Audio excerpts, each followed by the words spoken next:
India 360 news पर मैं विजय आप सभी का स्वागत करता हूं। देश में 16 जनवरी से कोरोना वैक्सीन लगनी शुरू हो गई है। मंगलवार को देश के 13 शहरों में कोविशील्ड की डिलीवरी हुई। आज 20 शहरों में यह वैक्सीन पहुंच चुकी है और इस बीच खबर है कि भारत बायोटेक की वैक्सीन कोवैक्सीन की पहली खेप हैदराबाद से दिल्ली पहुंच चुकी है। इसकी पहली खेप सुबह 6:50 पर एयर इंडिया की फ्लाइट AI559 से दिल्ली पहुंची और हैदराबाद से कोवैक्सीन के 3 बॉक्स दिल्ली एयरपोर्ट पर पहुंचे, जिनका वजन करीब 80.5 किलोग्राम है। और इसी के साथ में सरकार ने कहा है कि कोविड-19 वैक्सीन लगवाने वालों को यह विकल्प नहीं मिलेगा कि वे सीरम इंस्टीट्यूट ऑफ इंडिया या फिर भारत बायोटेक की वैक्सीन लगवाएं।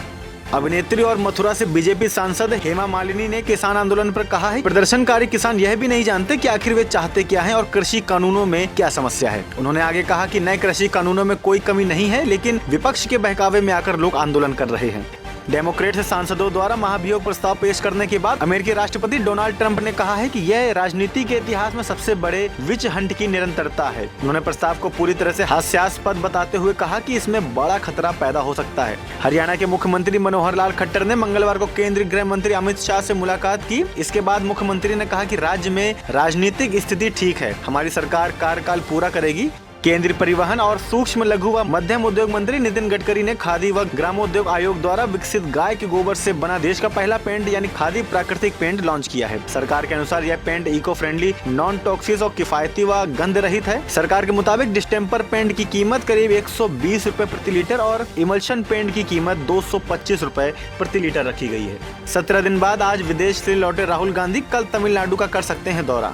स्वास्थ्य एवं परिवार कल्याण मंत्रालय के अनुसार पिछले 24 घंटों में देश में कोविड-19 के करीब 15,968 नए मामले मिलने से बुधवार सुबह तक इसके कुल मामले 1,04,95,147 हो गए हैं, जिनमें से 1,01,29,111 मरीज रिकवर भी हो चुके हैं। सक्रिय मामलों की संख्या करीब 2,14,507 है और पिछले 24 घंटों में 202 मौतों के साथ कुल मृतकों की संख्या 1,51,529 हो चुकी है। सिडनी टेस्ट में ऋषभ पंत के बैटिंग मार्क को मिटाने के आरोपों पर ऑस्ट्रेलियाई बल्लेबाज स्टीव स्मिथ ने कहा है कि वह इससे हैरान व निराश हैं और उन्होंने कहा है कि मैच के बाद वह मुश्किल से सो पाए। पूर्व भारतीय ओपनर वीरेंद्र सहवाग ने सोशल मीडिया पर एक तस्वीर शेयर की है, जिसमें ऑस्ट्रेलिया के खिलाफ ब्रिस्बेन टेस्ट से पहले चोटिल कई खिलाड़ियों के नाम लिखे गए हैं। सहवाग ने मजाक में लिखा है कि इतने सारे खिलाड़ी चोटिल हो चुके हैं, यदि 11 खिलाड़ी पूरे ना हो रहे हो तो वह भी ऑस्ट्रेलिया जाने के लिए पूरी तरह से तैयार हैं। बैडमिंटन वर्ल्ड फेडरेशन और बैडमिंटन एसोसिएशन ऑफ थाईलैंड ने पुष्टि की है कि साइना नेहवाल और HS प्रणय की एंटीबॉडी टेस्ट रिपोर्ट पॉजिटिव आई है। इसके बाद दोनों खिलाड़ियों को थाईलैंड ओपन में खेलने की मंजूरी दे दी गई है। और आपको बता दें कि एंटीबॉडी टेस्ट पॉजिटिव आने का मतलब है कि शख्स पहले कोविड-19 संक्रमित था और जरूरी नहीं कि वह अभी भी संक्रमित हो।